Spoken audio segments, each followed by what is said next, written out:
Friends, आज की update कुछ इस प्रकार से। आज हम सबसे पहले शुरुआत करेंगे अपने पड़ोसी देश बांग्लादेश की। बांग्लादेश की सेना अपनी ताकत बढ़ाने के लिए चीन से बड़ा सौदा करने जा रही है। ढाका अपनी मिसाइल क्षमता बढ़ाने के लिए चीन से सतह से हवा में मार करने वाली और बैलिस्टिक मिसाइलें खरीदने पर बातचीत कर रहा है। इसके अलावा इंटरसेप्टर मिसाइलों को गाइड करने के लिए फायर कंट्रोल रडार सिस्टम भी बांग्लादेश खरीद रहा है। यह सौदा बांग्लादेश की सेना के शॉर्ट और मीडियम रेंज के मिसाइल जखीरे की मजबूती को कई गुना बढ़ा देंगे।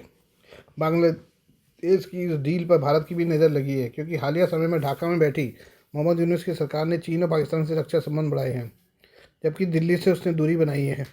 ऐसे में बांग्लादेश की बढ़ती सैन्य ताकत भारत की चिंता बढ़ा सकती है। पाकिस्तान को भी चीन से लगातार आधुनिक हथियार मिल रहे हैं। नॉर्थ ईस्ट न्यूज़ के रिपोर्ट के मुताबिक बांग्लादेश सेना के मेजर जनरल अबू बकर सिद्दीक खान के नेतृत्व में एक डेलीगेशन ने मंगलवार 13 मई को बीजिंग में चाइना वेंगार्ड कंपनी लिमिटेड के वाइस प्रेसिडेंट जेंगजी के साथ मीटिंग की। यह कंपनी मिसाइलें और दूसरे आधुनिक हथियार बनाने के लिए जानी जाती है। इस मीटिंग में HQ-17AE Sam S GSG radar और FK-3 MSAMS खरीदने की योजना पर चर्चा हुई है। बांग्लादेश की हथियार खरीद लिस्ट में HQ-17AE काफ़ी ऊपर है। यह चीन में बनी कम दूरी की सतह से हवा में मार करने वाली मिसाइल है। यह कम और मध्यम ऊंचाई पर हवाई खतरों को रोकने के लिए बनाई गई है। यह हर मौसम में काम कर सकती है। इसकी रेंज 1.5 से 15 किलोमीटर तक है। यह SAM surface to air missile चीन के हथियारों के निर्यात का महत्वपूर्ण हिस्सा है। ताजिकिस्तान, सर्बिया और सऊदी अरब भी इसे खरीद चुके हैं। चीन की ये मिसाइलें विमान, हेलीकॉप्टर, ड्रोन और सटीक निशाना लगाने वाले हथियारों जैसे कई तरह के लक्ष्यों को भेज सकती है। एक semi active radar homing guided system का इस्तेमाल करती है। इसे ट्रैकिंग रडार, टेलीविजन या थर्मल साइट से भी बेहतर तरीके से इस्तेमाल किया जा सकता है। इन्हें तेज़ी से तैनात करने के लिए बख्तरबंद पहिएदार या ट्रैक किए गए वाहनों पर लगाया जा सकता है। बांग्लादेश की चीन से FK-3 के लिए चर्चा चल रही है। FK-3 मीडियम रेंज की मिसाइल है जो हर मौसम में काम कर सकती है। ये चीन की HQ-22 का एक्सपोर्ट वर्जन है। इसे विमान, हेलीकॉप्टर, क्रूज मिसाइल और ड्रोन जैसे हवाई खतरों से बचाने के लिए बनाया गया है। FK-3 एक साथ कई लक्ष्य भेजती है। इसकी रेंज 100 किलोमीटर है। FK-3 एक साथ कई लक्ष्यों को भेजने के लिए ध्वनि की गति से 3 गुना मैक 3 स्पीड से चलती है।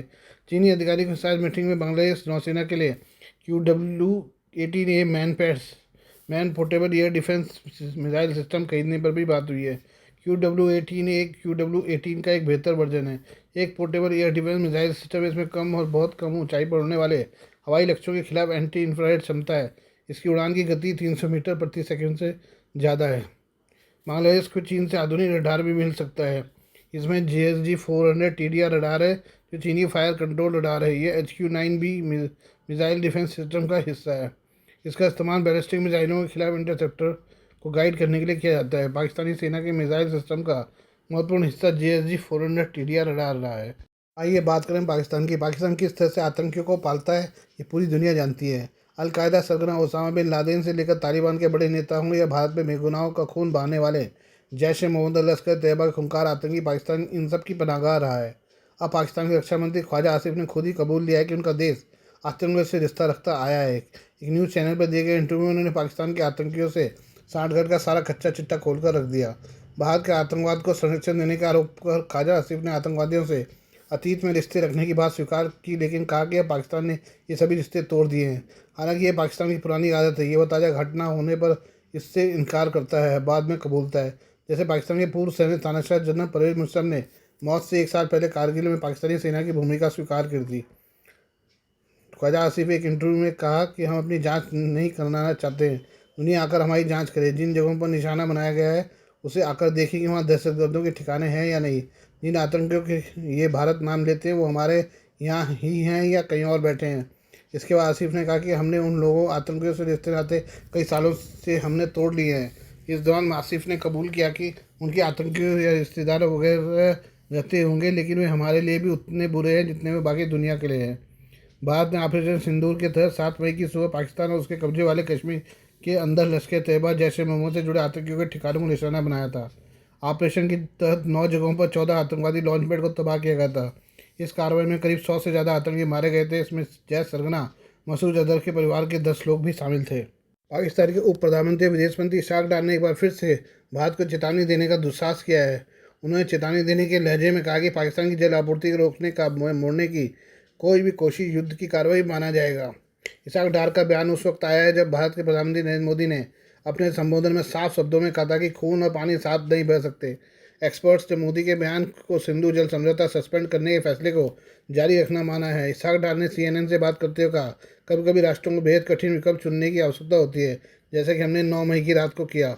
इसहाक डार ने CNN से बात करते हुए आगे कहा कि हम चाहते हैं कि पूरी प्रक्रिया दोनों पक्षों के बीच सम्मान के साथ आगे बढ़े। अमेरिकी मीडिया आउटलेट से बात करते हुए इसहाक डार ने कहा कि हम बातचीत के माध्यम से सभी लंबित मुद्दों को हल करना चाहते हैं, ऐसे मुद्दे जो क्षेत्र में दीर्घकालिक शांति और स्थिरता की नींव रख सकते हैं। इसके अलावा पाकिस्तान के विदेश मंत्री ने दक्षिण एशिया में शांति का एकमात्र रास्ता कश्मीर समस्या का समाधान बताया। पाकिस्तान ऐसा करके एक बार फिर से कश्मीर को ग्लोबल प्लेटफॉर्म पर लाने की कोशिश कर रहा है और ये दिखाने की कोशिश कर रहा है कि कश्मीर समस्या का समाधान किए बगैर शांति नहीं हो सकती। कश्मीर को लेकर भारत ने एक बार फिर से साफ कर दिया कि पाकिस्तान से जो भी बात होगी वो POK को लेकर होगी। भारत ने पाकिस्तान से POK को खाली करने के लिए करते हुए POK को भारत का अभिन्न हिस्सा बताया है। CNN से बात करते हुए इसहाक डार ने कश्मीर को इंटरनेशनल मुद्दा बनाने की कोशिश की। उन्होंने कहा कि कश्मीर मुद्दा सिर्फ पाकिस्तान की स्थिति नहीं है, बल्कि वैश्विक रूप से मान्यता प्राप्त विवाद है। वहीं अमेरिकी राष्ट्रपति डोनाल्ड ट्रंप की मध्यस्थता की इच्छा के बारे में पूछे गए सवाल का जवाब देते हुए डार ने ट्रंप की पेशकश को बहुत महत्वपूर्ण बताया और लंबे समय से चले आ रहे संघर्ष को हल करने के लिए अमेरिकी सहित तीसरे पक्ष के समर्थन की आवश्यकता पर जोर दिया है। यानी पाकिस्तान अब कश्मीर पर तीसरे पक्ष की मध्यस्थता चाह रहा है, जिसे भारत ने सिरे से खारिज कर रखा है। कश्मीर में भारत का रुख साफ है कि वो किसी भी तरह की मध्यस्थता का विरोध करता है। इसहाक डार ने भारत के साथ व्यापक बातचीत के लिए पाकिस्तान की तत्परता को दोहराया, लेकिन कहा कि वह एक द्विपक्षीय मुद्दा है। आप एक हाथ से ताली नहीं बजा सकते, हम इसे अकेले हल नहीं कर सकते। उन्होंने बिना देरी के ऐसे मुद्दों को हल करने की तत्काल आवश्यकता पर जोर दिया, चेतावनी दी कि फैसला होने में जितनी देरी होगी मुश्किलें उतनी ज़्यादा बढ़ेंगी। पाकिस्तान के नेता लगातार इंटरनेशनल मीडिया के जरिए कश्मीर मुद्दे को इंटरनेशनल मुद्दा बनाने की कोशिश कर रहे हैं, लेकिन इस बात की कोई संभावना नहीं है कि भारत उनके बयान पर कोई प्रतिक्रिया भी दे। भारत की ओर से पाकिस्तान के सभी प्रोपेगेंडा को ध्वस्त करने के बाद भी पड़ोसी अपनी हरकतों से बाज नहीं आ रहा है। पाकिस्तान ने मंगलवार को एक बार झूठ दावा करते हुए कहा कि भारत के साथ हाल ही में हुए सैन्य टकराव के दौरान 11 सैन्यकर्मी मारे गए और 78 अन्य घायल हो गए, जबकि भारत ने सबूतों के साथ बताया था कि उसकी कार्रवाई में पाकिस्तान के 35 से 40 सैनिक मारे गए हैं। ऑपरेशन सिंदूर के तहत भारत ने 100 से ज़्यादा आतंकियों को मिट्टी में मिलाया। एक बयान में पाकिस्तानी सेना ने दावा किया कि 6-7 मई की रात को भारत की ओर से चलाए गए ऑपरेशन सिंदूर में 40 नागरिक मारे गए और 121 अन्य घायल हो गए। भारत और पाकिस्तान ने 4 दिनों तक सीमा पार से ड्रोन और मिसाइल हमलों के बाद संघर्ष को समाप्त करने के लिए शनिवार को एक समझौता किया था। पाकिस्तानी सेना ने कहा कि मातृभूमि की रक्षा करते हुए पाकिस्तान के सशस्त्र बलों के 11 कर्मी मारे गए और 78 अन्य घायल हो गए। हताहतों में स्क्वाड्रन लीडर उस्मान यूसुफ, मुख्य तकनीशियन औरंगजेब, वरिष्ठ तकनीशियन नजीब, कॉर्पोरल तकनीशियन फारूक और वरिष्ठ तकनीशियन मुबासिर शामिल हैं। बयान में कहा गया कि हमले में मारे गए सैनिक कर्मियों में नायक अब्दुल रहमान लांस नायक, दिलावर खान लांस नायक, इकरामुल्लाह नायक, वकार खालिद, सिपाही मोहम्मद अदिल अकबर और सिपाही निसार शामिल हैं। सेना ने यह भी दावा किया कि 6-7 मई की रात को 7 महिलाओं और 15 बच्चों सहित 40 नागरिक मारे गए और 21 अन्य घायल हो गए। बयान में कहा गया कि जवाब में पाकिस्तानी सशस्त्र बलों ने बुनियान उल मरसूस के माध्यम से प्रतिरोधी हमले किए। पाकिस्तान के सशस्त्र बल पाकिस्तान के लोगों के साथ मिलकर मृतक नागरिकों और सैनिक कर्मियों को श्रद्धांजलि देते हैं। Please do like, share and subscribe this channel of my news, views and analysis by Prakash.